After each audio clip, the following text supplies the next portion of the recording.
Yo, what's good, everybody? On January 31st, the biggest patch to ever hit Marvel Snap is coming.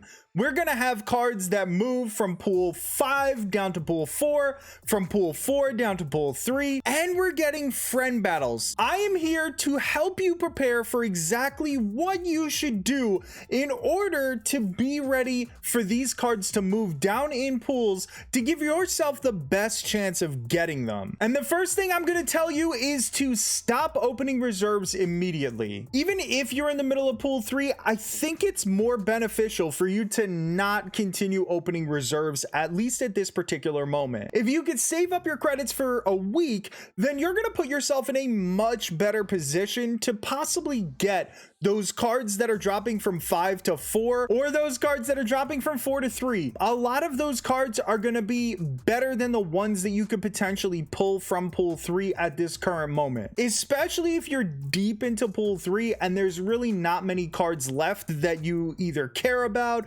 or really desperately need. Some of these cards might be a lot better, and we're going to go through all those cards in a few minutes. But I just wanted to mention this first, because if you save up your credits, there is a cap at 10,000 credits that you can have unspent. However, if you need to upgrade cards in order to not hit that 10k cap, well, you can upgrade the cards, just don't open the reserves yet. You can collect the boosters, you can collect the credits. Second Dinner gave us confirmation that the random card that comes out of reserves is literally random on the spot. There was a lot of speculation that the reserves already had whatever was in the reserve at the time of you hitting that collection level, and Second Dinner told us that is not the truth. And the next thing I'm going to tell you is, if you have a card in the shop that's a pool 5 card that's going to get downgraded that you really want, or maybe a pool 4 card that's going to get downgraded that you really want, because Titania might cost me 3,000 tokens right now, but she's getting moved down to pool 3, so when the patch goes through, when the update hits, she's going to only be 1,000 tokens. However, Titania is probably not worth your pin. We're going to go over the cards that are worth pinning in a few minutes. I just wanted to mention that even if you do pin a card, you can still pull it from a reserve. The pinning actually doesn't have any influence on whether or not you get it in a reserve. So first up, we got all the cards that are getting dropped down from pool 4 down to pool 3. We have Absorbing Man, Titania, She-Hulk, and Luke Cage all coming down to pool 3. I'm gonna go through all 4 of them real quick, the potential that they could add to your decks and whether or not they're worth pinning. The first one is Titania, and I don't think Titania is worth pinning. However, she is a beast of a card. She will allow you to clog an opponent's location. You drop her first in your location, then you drop a second card right next to her. She jumps to the opponent's side. The opponent can't play any more cards there. And then on turn 6, you play a card in that same location. Titania jumps back to your side, and now all of a sudden you took 5 power away from them, added it to your board, and you get to win that location without them being able to play a card on turn 6. She also works really well with Zero or even Venom, who gets set off before she jumps to your opponent's side of the location. Titania is a great card, she's just not worth pinning for a week. Luke Cage is also not worth pinning,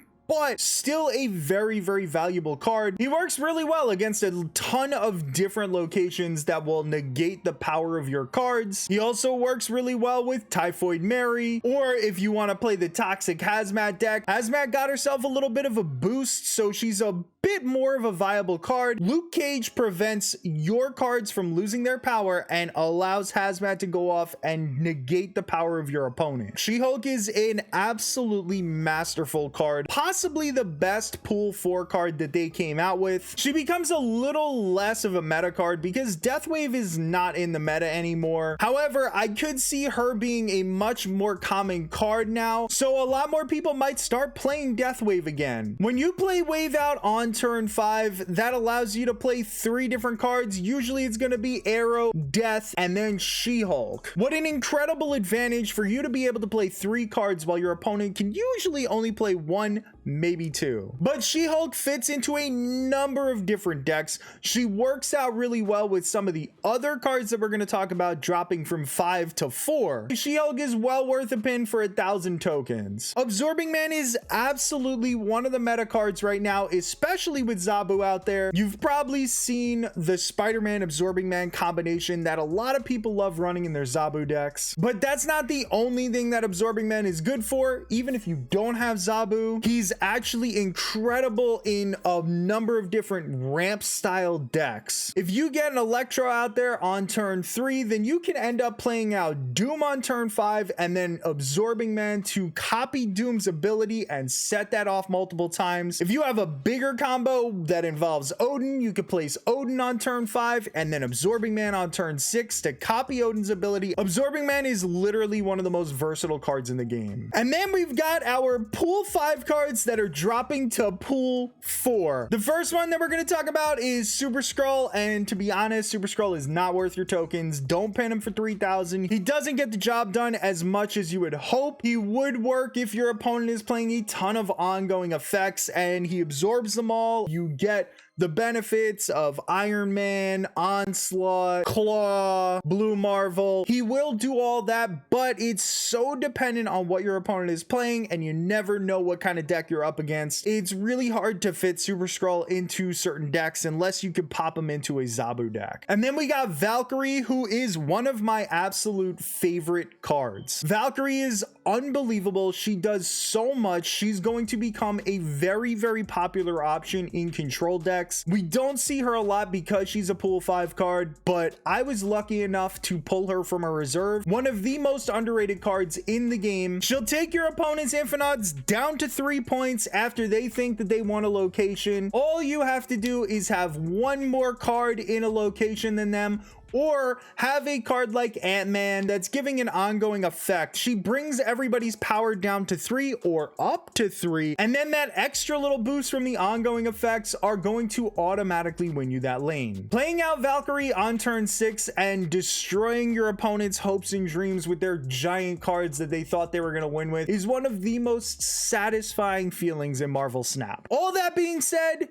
she's not worth the 3,000 tokens. She's an incredible card, but you really have to build a deck around her. She's kind of a specialized card. Bast is in kind of a similar situation. Bast is an amazing card, works really, really well in Mr. Negative decks, works really well in small zoo decks. Just a very, very good card that would be an amazing pull from a pool 4 reserve, but probably not worth spending 3,000 tokens on. But now we come to the 2 cards that probably are worth a pin. Now, I know a lot of you have Black Panther, but there are free-to-play players that are watching that don't have Black Panther. He is an absolutely amazing card. Legitimately one of my favorite season pass cards that we've gotten so far. Black Panther becomes so incredibly powerful when you use him with Wong or Arnim Zola or any of the other number of combinations that you're all used to. I do think that Black Panther is worth the 3,000 tokens if you don't have them already. And Black Panther especially works with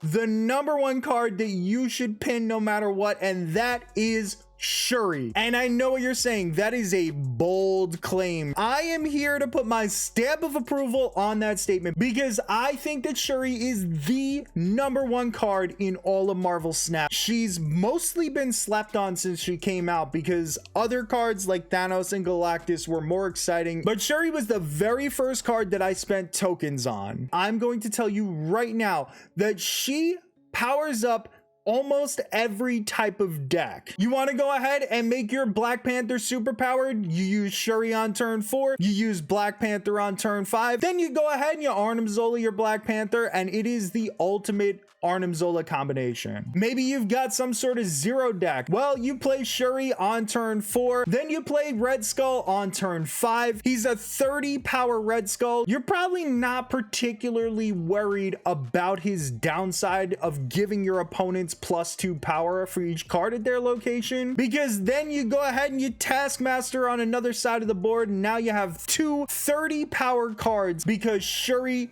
just boosted Red Skull up that high. You have Zabu. Well, in my opinion, Shuri is the best card to have beside Zabu. You drop Zabu on turn 3, you drop Shuri and then Typhoid Mary on turn 4. Now all of a sudden you got a 20 power Typhoid Mary that you can go ahead and eat with a Venom on the next turn, or use your brand new Luke Cage that just dropped down to pool 3, and you have yourself an absolute powerhouse of a card. Shuri makes the biggest difference in any Marvel Snap game. Anytime I see her, I am terrified, and let me tell you guys something, we're gonna be seeing her a whole lot more since she's dropping down to pool 4. Over the weekend, I plan on dropping the ultimate Shuri guide. I want everybody to be prepared because there's going to be a ton more people that are going to have Shuri. They're not going to necessarily know all the combinations that she works well with and what types of decks you could throw her into, and I'm definitely going to provide that information right before the update hits. So if you're interested in that type of information, then make sure you sub to the channel. That's my video on how you should prepare for the patch on January 31st. I am super hyped about that, and on that patch is also going to be friend battles. Tomorrow I'm going to have a video of all the friend battle information that we have up to this point and how you can kind of get ready for that, and I'm going to start having tournaments every single Friday on my Twitch channel that will end up turning into YouTube videos on the weekend after, so you will have a chance to be in a YouTube video